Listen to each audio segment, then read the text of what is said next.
मुझे बात करने दो। वैसे बहुत ढीठ बेगैरत लोग हो तुम लोग।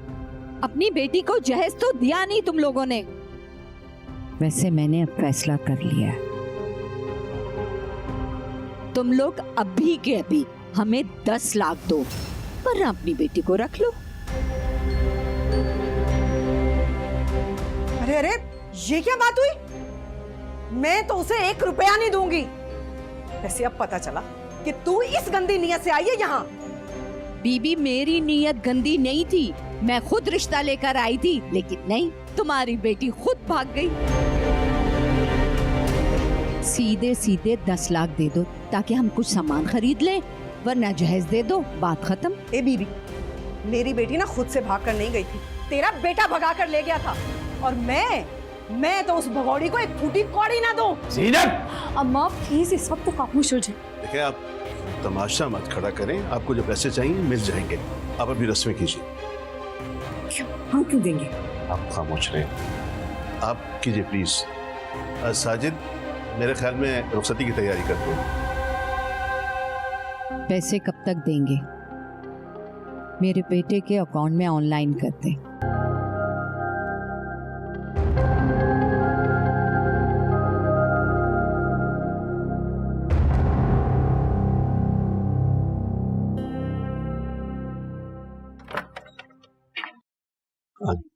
अरे अल्लाह, देखे, ना ही मेहंदी हुई और ना ही माइये हुआ और ना ही मेरे बेटे का जहेज देखने मोहल्ले वाले आए। बस दुल्हन को बिस्तर पे बैठा दूंगी और कहूंगी कि देखो खाली हाथ आई है वो। अम्मी तुम चुप रहो, तुम्हारी माँ के दिल को ठेस पहुंची है। बोलेगी तो सही ना। चले फिर ठीक है, मैं अंबर को लेके कहीं और चले जाता हूँ। देखा देखा आपने, इस पिछल पैरी के आते ही इसने मेरे बेटे को अपने हाथ में ले लिया। तुम्हें वहाँ इतने पैसे मांगने की क्या जरूरत थी? हमारे पास किस चीज की कमी है? इज्जत की। वो लोग अकेले तो कसूरवार नहीं है ना। ना तो मैं अपनी बरादरी और मोहल्ले वाले को क्या मुंह दिखाती, क्या बताती कि दुल्हन सिर्फ खाली हाथ आई है। सारा कसूर तुम्हारा है। ऐसी क्या मौत आई थी कि माँ के बगैर निकाह पढ़वा लिया तुमने? अम्मी क्या हो गया? रुखसती में अब साथ तो थी। रहने दो, सामान उठ जाने के बाद बस मिट्टी झाड़ के आ गए। तेरा कसूर है, तेरा कसूर है, तूने ही सारे मेरे अरमानों को खाक में मिला दिया। सनोबर, तुम अब भी अपने अरमान पूरी कर सकती हो। वो घर आ गई है। ठीक है, मेरे ख्याल से सब थक चुके हैं, हम आराम कर लेते हैं। चले आज। हाँ, देखती हूँ कैसे मेरे अरमान पूरे करती है ये भी। आंटी ने तो अभी से बेर पा लिया। चले आओ ऊपर। चायल सी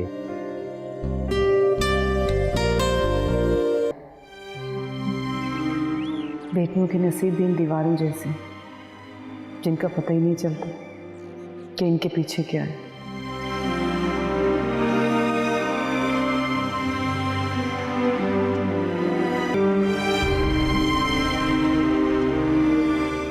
अम्मी क्या सोच रही हैं? सोच रही हूँ कि अंबर बावली को तो कोई काम भी नहीं घर का आता। पता नहीं क्या बनेगा उसका ससुराल में। अम्मी कुछ तो उसे घरदारी सिखाई होती। अरे वो मेरी सुनती ही कहाँ थी, अपनी मर्जी की मालिक थी। बचपन से ही बहुत बेचैन फितरत थी उसकी, कभी एक जगह टिक कर नहीं बैठती थी। चले ना नाश्ता करते हैं। चल, फरवा उठ गई जी। उससे कहो कि बासित की दुकान से ना कुछ सौदा ला दे। अम्मी उसे बासित की दुकान पर मत भेजा करें। वो भले ही हम सबसे छोटी है, लेकिन अब वो बड़ी हो रही है। तो फिर और किसे भेजूं? कौन से यहाँ मेरे 4-4 बेटे बैठे हैं? बेटियां हैं तो इन्हें ही भेजूंगी ना। अरे खुद की भी कभी इंसान की हिम्मत नहीं होती। रात से पाँव में दर्द हो रहा है, चलने से बैठी हूँ मैं। अच्छा ठीक है, मैं बुला कर लाती हूँ उसे।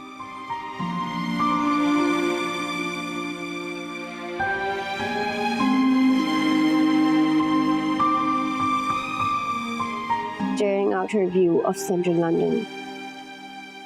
At times like that, locked away in her Farwa, living room. अम्मा बुला रही हैं तुम्हें। कहीं वो फिर से मुझे बासित की दुकान पर जाने का तो नहीं कहने लगी? हाँ वही भेजना है, लेकिन तुम्हें कैसे पता चला? दिन में 4 दफा तो अम्मा मुझे बासित की दुकान पर भेजती हैं कुछ ना कुछ लेने।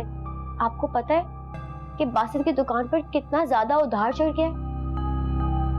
मुझे तो समझ नहीं आ रहा है अम्मा ऐसा क्यों कर रही हैं। ये बच्चों वाली स्टोरी ना पढ़ना छोड़ दो तुम।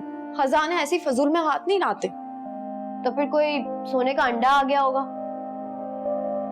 तुम्हें कितनी बार मैंने कहा है ये सोने के अंडे और खजाने ना सिर्फ कहानियों में ही होते हैं। इंसान को जो कुछ हासिल होता है उसकी अपनी मेहनत और अल्लाह की मदद से होता है। आप देखिएगा, एक दिन इंशाल्लाह मैं बहुत बड़ी डॉक्टर बनूंगी और उसके बाद एक लंबी सी गाड़ी लूंगी जिसमें हम चारों बहनें घूमने जाएंगे। आप, आपा, अर्शी आपी, हम चारों। अम्मा और अब्बा वो कहाँ जाएंगे? अम्मा आपा को तो मैं पहले ही सैर कराकर वापस ले आऊंगी। और हाँ, हारिस भाई भी तो जाएंगे हमारे साथ। तुम्हारे हारिस भाई क्यों जाएंगे? उनके पास अपनी गाड़ी है, वो खुद आ जाएंगे। आप ही, मैं बेशक तायमी के घर पैदा नहीं हुई, लेकिन हारिस भाई मेरे सगे भाई हैं। और आप तो जानती हैं मैं कितना जज्बाती हूँ उनको लेकर। जब तक हारिस भाई गाड़ी में नहीं बैठेंगे गाड़ी चल ही नहीं सकती। अच्छा बाबा ठीक है, तुम अपने सगे हारिस भाई को ले जाना, भले हमें बीच रास्ते में उतार देना, ठीक है? अब जल्दी से जाओ, अम्मा इंतजार कर रही है, सौदा ला दो उन्हें। या अल्लाह, ये फासिद मर क्यों नहीं जाता? बुरी बात है, ऐसा नहीं बोलते। इसकी जगह कोई और दुकानदारी आ जाए ना। उफ।